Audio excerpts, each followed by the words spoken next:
Hey, this is Ish, and I'm sitting next to my Buddha statue over here. And today I want to talk to you about an old Buddhist tale about the Buddha and a sitar player. So, the sitar is a stringed instrument that resembles a guitar, and the Buddha's disciple was a well known sitar player in the time.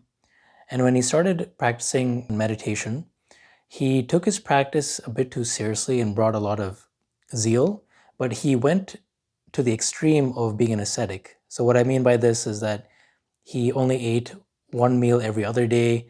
He was constantly starving himself. He didn't sleep much. And he had a very strained approach to meditation. And he eventually noticed, and other people noticed around him, that his physical condition started to deteriorate. His mental condition also started to go down as well. And they were really worried about him. So eventually he went to the Buddha and asked him, hey, what's going on? How can I fix this? Because here I am really straining and making an effort to meditate, and I'm not focusing on my body as much, and I'm really focusing on my inner experiences, but it feels like every time I'm practicing, it goes nowhere. So the Buddha looks at him and says calmly, okay, you're a sitar player, right? He says, yes. Well, what happens when your sitar strings are wound up a bit too tight? And he responds, saying that obviously the strings will break when you play it, when it's too tight. The Buddha says, yes, that's right. And what happens if your strings are wound up a bit too loose? What will happen then? And then the disciple says, then no sound will come out when I try to play the instrument. And Buddha says, yes, that's also correct. So in the same way, your meditation practice should be neither too loose or too tight.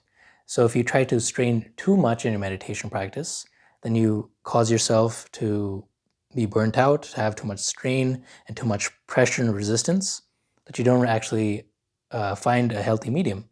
And meanwhile, if you go on the other side and you take a more laxed approach, and this is what the Zen tradition calls the stone Buddha, where someone sits very placidly and with his eyes closed and he has nothing going on in his mind. That's almost like sleeping or dreaming, so that's not meditation either. So you want to find a healthy medium between the two extremes. And this applies not only to meditation, but it can also be applied to various stages in your life. So, for example, in a person's life, they could be in the college age, or even in high school. So let's just say, 14 to 22, early stages when they're studying. If they have their metaphorical strings wound up too tight, they will be under a lot of pressure to study. Maybe they focus too much on studying and not enough time to actually relax. And as a result, these type A personalities tend to burn themselves out. They get a lot of stress, panic attacks, worry. And on the other side, you have people that have their strings wound up a little bit too loose. And this is kind of where I fell in back in college, where you take it a bit too easy and you have more of a chilled approach. So this is a person that plays video games a lot, or maybe goes out and hangs out with friends all the time, but doesn't actually get their work done. And you would think that they would have more energy or they're enjoying life more, but in reality, that's not the case because they don't have the tension or any kind of good stress placed on them. So they're too lax, and as a result, they don't feel aliveness.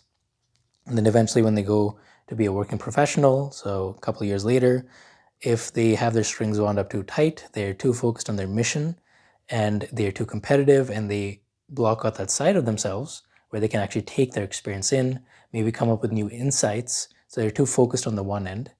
And on the other hand, if they are too chill and they take their younger years as more of like a hedonism and just partying all the time, then they also miss out on the other side where they can actually gain a lot of experiences and deeper meanings behind a little bit more of resistance. And you can also see that eventually when people retire, if they retire too early, they can actually have more problems than they did when they were working, because at least when they worked, they had some kind of purpose, some kind of challenges, and that actually allowed them to grow their mind and expand more. So you never want to be either too on the stressed out side or too much on the chill side, because when your strings are wound up too tight and you're very stressed out, that's not conducive to anything or even spiritual practice, because you're too wound up, you're just very stressed out and you're not able to relax and be with everything. But then on the other hand, when you're too laid back, too chilled out, and you don't have a force such as like exercise or any kind of thing that kind of actually gets your mind active and your body active, then you don't have any kind of aliveness to you. So you feel very dull. And this is also something I notice when you go on vacation for too long. You think that this is going to be great, right? But actually, you actually crave work and crave things to do because that provides a little bit of aliveness. So carry out this metaphor in your spiritual practice and even just daily activities.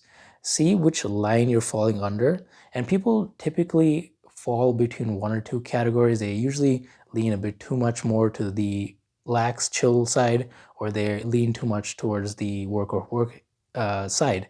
So understand where you're at in this process, and you might need to shift it a bit more. So in your meditation practice, for example, if you're a little bit more laid back, you can actually benefit from more of a focused based activity, such as Vipassana, where you can focus on your breath in and out, in and out.